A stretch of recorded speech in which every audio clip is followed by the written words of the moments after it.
Big boss Malayalam season 7 ലൈവിൽ അനുമോളും നെവിനും കൂടി ഇരുന്ന് സംസാരിക്കുന്നുണ്ട്. അനുമോൾ പറയുന്നുണ്ട്, അപ്പോൾ നമ്മൾ ഫൈനൽ 5-ൽ എത്തിയല്ലേ എന്ന് പറയുന്നുണ്ട്. അപ്പോൾ നെവിൻ പറയുന്നുണ്ട്, അതെ നമ്മൾ ഫൈനൽ 5-ൽ എത്തി എന്ന് പറയുന്നുണ്ട്.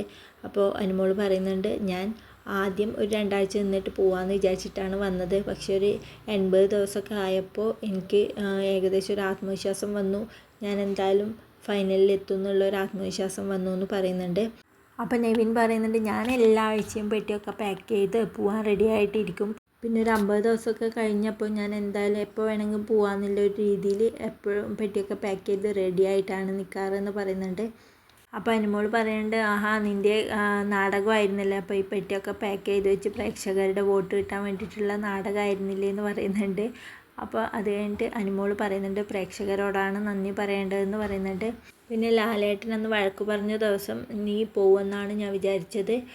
പിന്നെ ആലോചിച്ചപ്പോൾ ഞാൻ വിചാരിച്ചു എനിക്ക് എപ്പോഴും കിട്ടാറുണ്ടല്ലോ, നിനക്കന്ന് ആദ്യമായിട്ടല്ലേ വഴക്ക് കിട്ടിയത് എന്ന് ചിന്തിച്ചു എന്ന് പറയുന്നുണ്ട്. പിന്നെ ലാലേട്ടൻ വന്ന് എന്നെ വഴക്ക് പറയുമ്പോൾ എനിക്ക് മനസ്സിലായി എനിക്ക് പുറത്ത് നല്ല നെഗറ്റീവ് ഉണ്ടെന്ന് മനസ്സിലായി. എൻ്റെ ഒരു കൂട്ടുകാരി പറഞ്ഞിട്ടുണ്ട്, ഇതുപോലെ പുറത്ത് നെഗറ്റീവ് ഉള്ളവരെയാണ് ലാലേട്ടൻ വന്നിട്ട് നല്ലോണം വഴക്ക് പറയുന്നതെന്ന് പറഞ്ഞിട്ടുണ്ട്.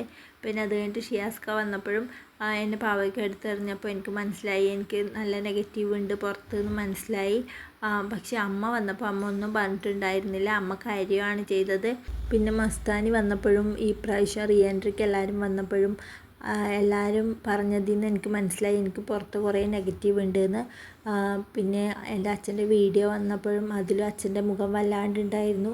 അപ്പോൾ എനിക്ക് ഏകദേശമൊക്കെ കാര്യം മനസ്സിലായി എന്ന് പറയുന്നുണ്ട്.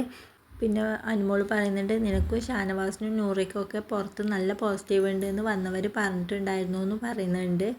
പിന്നെ അനുമോൾ പറയുന്നുണ്ട്, ഞാൻ പുറത്തിറങ്ങി ആദ്യം കാണാൻ പോകുന്നത് ലക്ഷ്മിയാണ്. ലക്ഷ്മി എന്നെ ഒരുപാട് സപ്പോർട്ട് ചെയ്തിട്ടുണ്ട്. ഇവിടെ വന്ന് ഞാൻ ഇത്രയും ടെൻഷനിലിരിക്കുമ്പോൾ എനിക്ക് മെൻ്റൽ സപ്പോർട്ട് അത്രയും തന്നത് ലക്ഷ്മിയാണ്. അതുകൊണ്ട് എനിക്ക് ലക്ഷ്മി എൻ്റെ ചേച്ചിയെപ്പോലെയാണ്. ലക്ഷ്മിയെ എനിക്ക് ആദ്യം കണ്ടത് ലക്ഷ്മിയാണെന്നൊക്കെ പറയുന്നുണ്ട്.